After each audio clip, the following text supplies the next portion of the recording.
Alright guys, we have some big news coming out of Malaysia that I know a lot of you will be very interested in. We finally are getting word of the new rules that are going to be eligible for the MM2H visa, the Malaysia My Second Home visa. So first up, for a bit of background, the MM2H visa program has been around for quite a while. They brought out new rules in 2021. They upped the income requirement and they upped the fixed deposit requirement. This turned a lot of people off and people started looking to other programs like the Sarawak MM2H. Applications for the regular MM2H dropped by 90%. So that's when the tourism department and the Malaysian government came out and said they would be reviewing the eligibility criteria for the MM2H, expected to be lowering the MM2H eligibility. And we knew we were going to hear something about it sometime during 2023. They acknowledged that the program had become unattainable and uncompetitive in a lot of the market, especially with other countries like Thailand, Indonesia, Philippines bringing out options of their own. So in the competitive world of expat visas, Malaysia have read the market and they have come and brought out a new set of criteria that will be a lot more attractive to a lot of people. I will just say that this is very new information and we have been told that the rules are subject to change and that these current set of rules are going to be on a 1-year trial for now. So let's take a closer look at what exactly has changed. So the main difference here is there are going to be 3 levels of the MM2H. We're going to have a silver membership level, a gold and a platinum, all having different eligibility criteria and offering different benefits, which we'll go through shortly. The other main changes include, it looks like there is going to be no income requirement at this stage, which will make people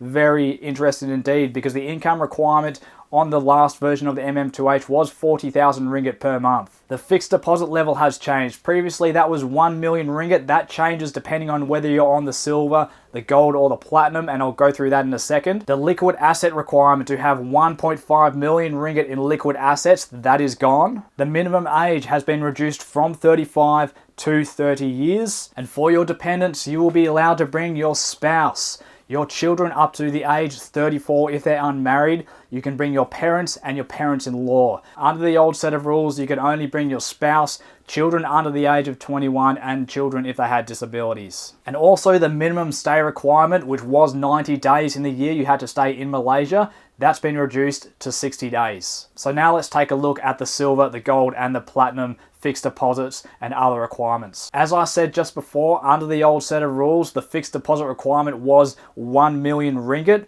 That has been lowered to 500,000 ringgit for the silver option.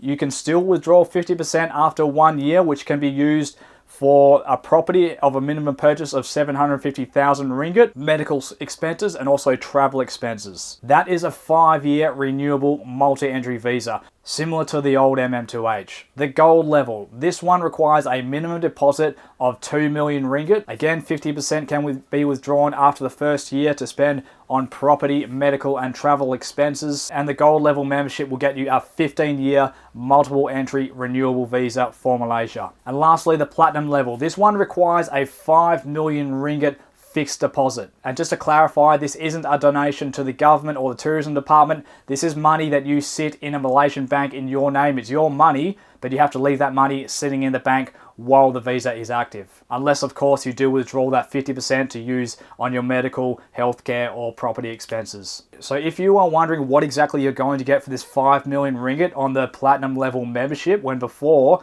it was a flat 1 million ringgit requirement, what you get with the platinum is eligibility to apply for permanent residency in Malaysia. Now, this is a big deal.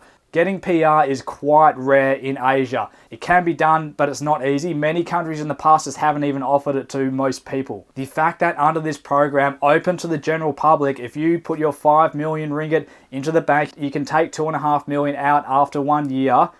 This can get you permanent residency in Malaysia. That is a massive change for this visa, and people who do have quite a bit of money stashed away that can afford this, this will be very attractive to them. So we'll wrap it up there, guys. Just a short and sweet video to get the information out there, because we know a lot of people are very interested in what these new rules were going to be for the MM2H. Here it is. We know that things might change. We know that there might be some more detail to come out. What we will do, we will keep you posted as we learn more. If you want to take steps towards planning your life out in Asia, be it doing business, getting a residency permit, setting up and investing in the region, head over to offshoreinAsia.com. We can help you to do all of those things. Let us know down in the comments what you think of these new rules. It will be interesting to see how this affects other visas, such as the PVIP and the Sarawak MM2H. But all in all, this is very good news. We're very happy to see these changes. We're happy to see that the government has taken note of the market and made adjustments accordingly. I think a lot of people are going to snap this one up.